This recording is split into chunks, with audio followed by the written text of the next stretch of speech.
ହଁ ହେଇଯିବ କାରଣ ସେ ଅନ୍ୟ ପ୍ରୋଗ୍ରାମ ଯୋଉଠି ଖାଇଦେଇକି ଯିବ ଆଉ ଭଲ ନା ନା ହେଇଛେ ତାଙ୍କୁ ଚେକିଂ କରି ଭିତରକୁ ଆଣ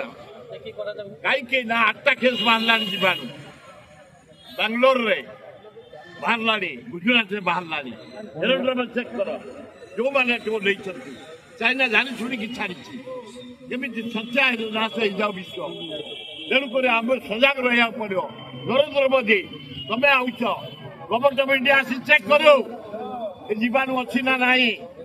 ଓଡ଼ିଶା ସରକାର ହେଲ୍ଥ ଡିପାର୍ଟମେଣ୍ଟ ଚେକ୍ କରୁ ତେଣୁ ଭଲ ହବ ନହେଲେ ଓଡ଼ିଶାର ଲୋକମାନଙ୍କୁ କ୍ଷତି ହେଇଯିବେ ଭାରତ କିଛି ଛାଡ଼ି ପାରୁନି ଚୀନକୁ ଚୀନ ସବୁବେଳେ ଛାଡୁଛି ଭାରତ କିଛି କରିପାରିବ କାହିଁକି କିଛି ନା କିଛି ନାହିଁ ନରେନ୍ଦ୍ର ମୋଦି ଖାଲି ତେଲ ଯାଉଛି ପୁଣି ଲକଡାଉନ ହବ ନରେନ୍ଦ୍ର ମୋଦି ଗଲା ପରେ ଭାରତର ଇଜ୍ଜତ ବଢ଼େଇଥିଲେ ନେହେରୁ ଇନ୍ଦିରା ଗାନ୍ଧୀ